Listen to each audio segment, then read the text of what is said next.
Boas-vindas a mais um vídeo onde hoje a gente vai explorar um dos temas mais importantes, que eu acho que é uma das maiores queixas da maior quantidade de pacientes que a gente tem hoje, que é com relação à ansiedade. Isso também é uma pergunta que a gente recebeu de um seguidor, como uma pergunta que demanda, e a gente viu que é algo muito sensível para esse seguidor e também a dor de muitos de vocês do outro lado da telinha. A gente resolveu abordar essa pergunta em vídeo para trazer uma visão mais completa, não uma simples resposta, como a gente costumeiramente faz no Instagram.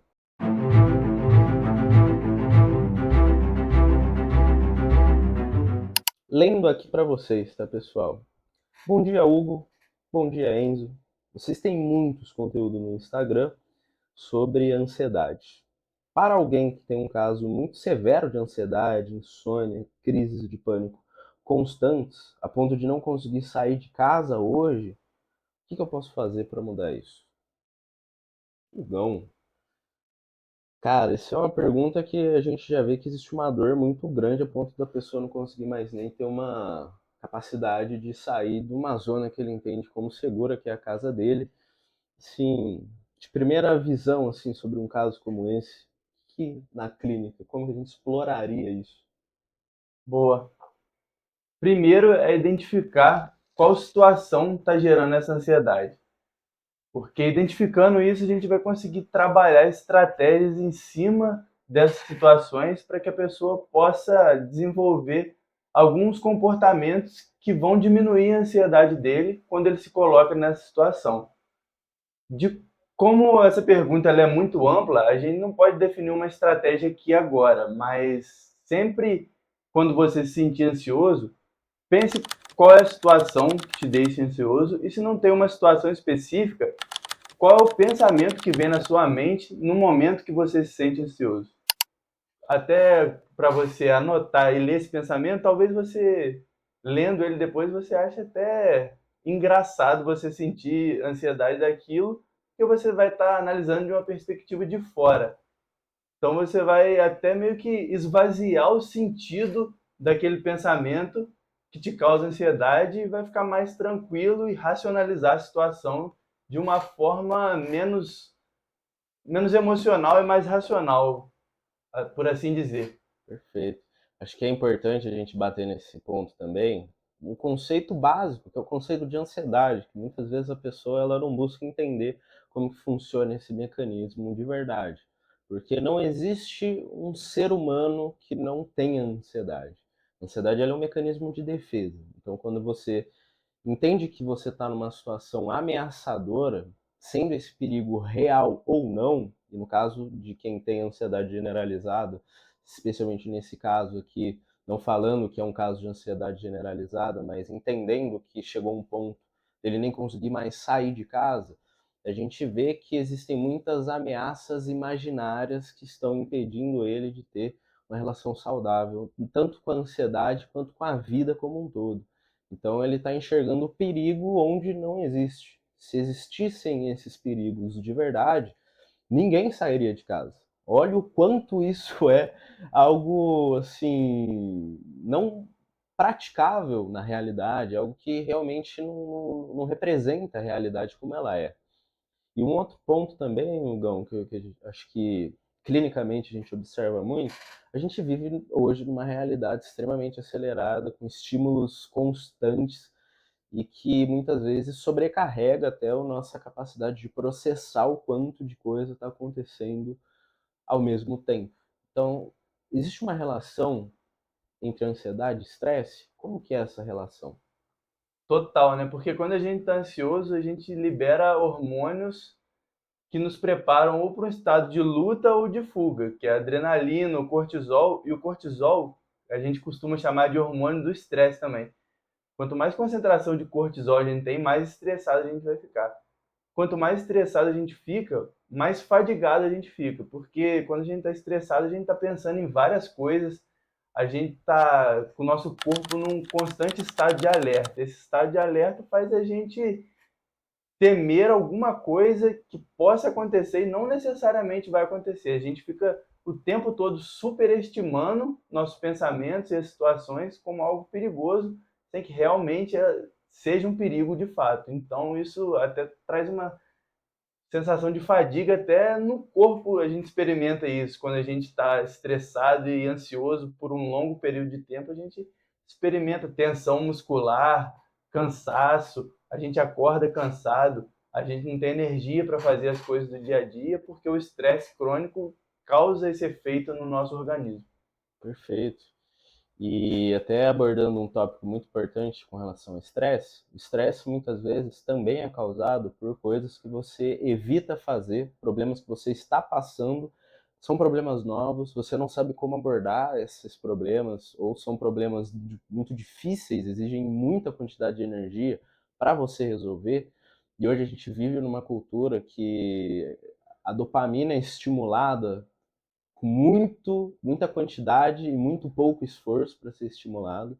Então, quando você enfrenta uma tarefa como essa, que você tende a procrastinar, essa procrastinação prolongada é também uma das maiores fontes de estresse. Então, se você fizer uma simples constatação das coisas que estão dentro do seu ambiente hoje, desorganizadas, ou atividades que você está evitando, já fazem semanas, dias, e realmente anotar elas, destrinchar como você vai abordar cada uma dessas tarefas, nem que seja um passo só, nem que seja pegar por 20 minutinhos e estudar e falar assim, cara, eu vou fazer isso, isso, isso, isso, para resolver esses contextos, você já começa a diminuir o estresse que você está produzindo naturalmente ao evitar fazer aquilo. Isso com certeza já cria uma relação mais saudável com a sua ansiedade. Hugão, eu queria tirar uma dúvida também, especialmente porque a ansiedade, ela traz sensações muito ruins para a pessoa. Sensações que a gente brinca e até conversando com alguns médicos, colegas nossos de trabalho, são muito similares a problemas sérios. Sim, Então, um batimento acelerado, um frio na espinha, uma náusea, uma sudorese, e achar que realmente as sensações, a pessoa acha que está tendo um problema sério. exato. Então, assim, essa fixação pelas sensações pode ser também um problema com relação à ansiedade? Pode, e eu vou explicar aqui a maneira como a ansiedade é percebida pelo organismo. A gente pode ficar ansioso devido a um estímulo externo do ambiente, alguma situação que está acontecendo no ambiente deixa a gente ansioso. Por exemplo, ter medo de ser assaltado na rua à noite. É uma situação externa do ambiente que está te gerando as sensações fisiológicas de coração acelerado, tensão muscular, sudorese, tremor. Isso tudo devido a um pensamento de você achar que vai ser assaltado. E as sensações fisiológicas, como coração acelerado, tremor, sudorese, geram pensamentos de que algo ruim pode acontecer e isso aumenta a ansiedade. Ou seja, tanto as sensações podem causar ansiedade, quanto os estímulos de fora do nosso corpo causam ansiedade. Então, isso meio que se retroalimenta, porque quando você pensa que se você estiver numa rua escura você vai ser assaltado e seu coração começa a acelerar, pelo seu coração estar acelerando, você começa a ficar mais ansioso e começa a ter mais pensamentos catastróficos e essa ansiedade só vai aumentando. Então, tanto as sensações fisiológicas quanto os estímulos externos influenciam na ansiedade em conjunto. É até interessante a gente analisar esse ponto, pessoal, e trazer também um ponto inicial, que é a conexão do medo com a ansiedade em si, como existe uma relação muito direta entre ambos. Vamos supor que, por exemplo, só de você estar aí do outro lado da telinha, nem que se você esteja na sua casa, um ambiente seguro, você começa a pensar sobre uma situação ameaçadora. Uma coisa que você tem realmente medo, alguma coisa que você não sabe nem o que fazer se acontecer na sua frente. Só de pensar nessa situação, provavelmente você já vai ter uma quantidade de adrenalina sendo liberada no seu sangue e as sensações de batimento acelerado, de sudorese, todas as sensações de ansiedade já começam a aparecer. E o mais interessante, você nem está vivendo um medo real. Você só pensou no cenário daquilo. Algo que a gente faz e recomenda muito que você comece a fazer é estudar mais sobre essas situações que você entende como ameaçadoras. Elas são reais? Qual a possibilidade disso acontecer realmente? Se isso acontecer, o que você pode fazer de verdade para enfrentar aquela situação de uma maneira onde você saia com vantagem, certo? Você consiga superar essa situação. Quando você estuda os seus medos, aquele monstro gigantesco que aparece na sua cabeça, ele vai ficar muito menor e muito mais inofensivo, Exato. porque você estudou sobre ele, você entendeu o que precisa fazer para lidar com aquela situação, logo aquela situação não é mais um gatilho para você sentir ansiedade, para que todas essas sensações ruins que vêm da liberação da adrenalina, ela aconteça para que você também possa ter mais qualidade de vida. Porque a gente sabe, de verdade, a somatória de vezes que isso acontece na rotina de uma pessoa, a sensação de estar indefeso, se eu realmente não saber o que fazer diante de uma situação difícil, é algo que vai te paralisar, e vai te impedir de ter uma qualidade de vida por completo. É algo que realmente vai, às vezes, chegar a um ponto tão extremo que não vai nem te permitir sair de casa, porque você, no seu imaginário, alimenta essas situações e não lida com elas de uma maneira racional, de uma maneira prática, de uma maneira a não deixar o componente emocional dominar você. Então, faz a engenharia reversa. Começa a estudar, destrinchar, criar planos de ação para cada vez mais ser superior, ser mais do que essa sensação de ansiedade. Exato. Por isso que eu falei de anotar o pensamento ou a situação que está te causando essa ansiedade. Porque no momento que você está tendo uma crise, você não vai conseguir racionalizar isso. Você vai estar sentindo vários efeitos da ansiedade, vários sintomas que vão te deixar no estado de alerta para as sensações que você está sentindo. Então você não vai conseguir racionalizar isso. E anotando isso e posteriormente vendo o que você anotou, você vai perceber que o desfecho que você estava pensando na hora, provavelmente ele não vai acontecer. Tipo assim, a pior das hipóteses que você pensou no momento da ansiedade, ela provavelmente não vai acontecer.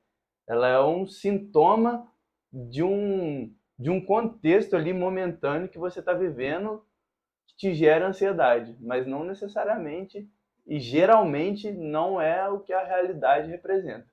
99,9% das vezes que a gente explorou as crises de pânico de pessoas, dos nossos pacientes na clínica, os cenários que eles imaginaram não aconteceram.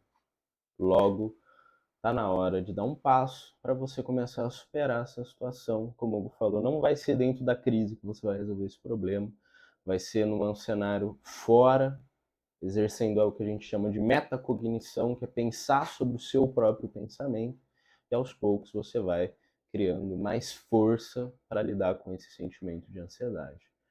Bom, essas são as melhores dicas que a gente tem para te dar aqui e agora para você resolver esse problema.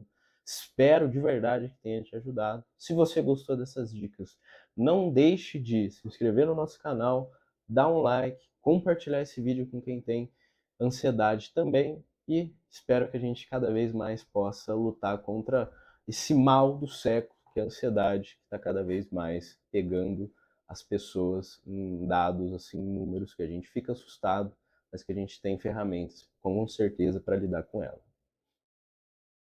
Até a próxima!